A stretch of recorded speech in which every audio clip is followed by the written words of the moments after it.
Enclave se passe en Slovaquie en janvier 1945.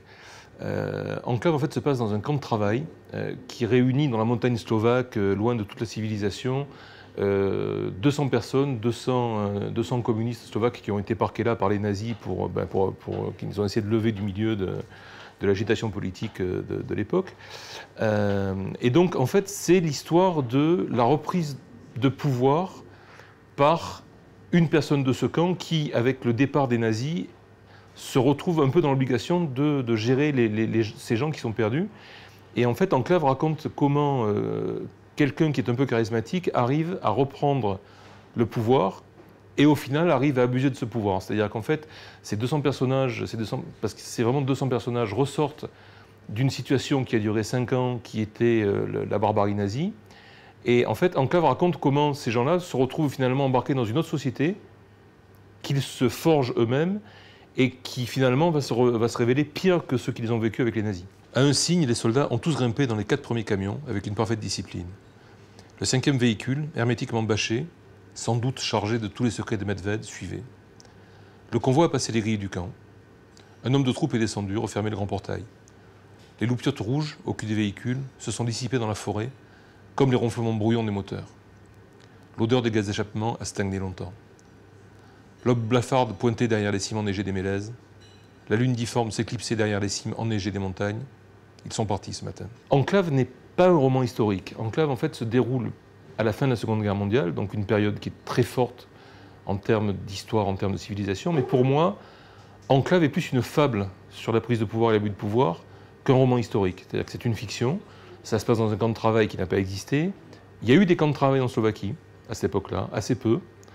Mais pour moi, c'était vraiment m'emparer d'une situation historique et imaginer un groupe de personnes qui vit une histoire forte.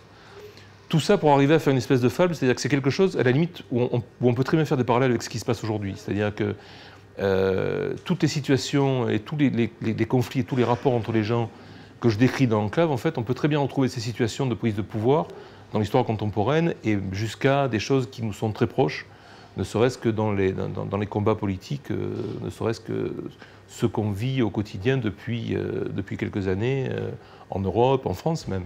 Ce jour-là, perché sur le perron du palais, Danxo était concentré.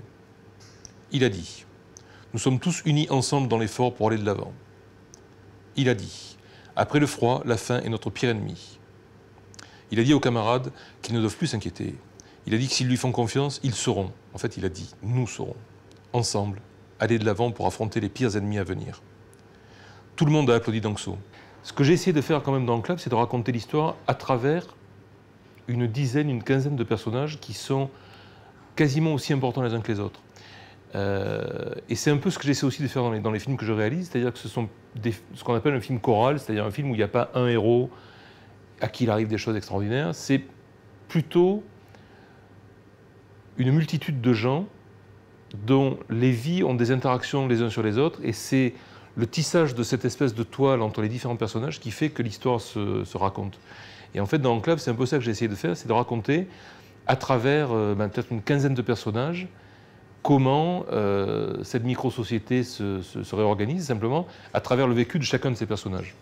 Et je crois que c'est aussi ça qui a fait que je me suis lancé dans l'écriture d'Enclave, c'est que j'avais une envie de raconter une histoire, non pas à travers un personnage principal, mais à travers plein de personnages dont les vécus se complètent. Enclave, chronique d'un petit cahier retrouvé. Pour le lecteur de la FNAC, amitié et bonne lecture. Philippe Carrez.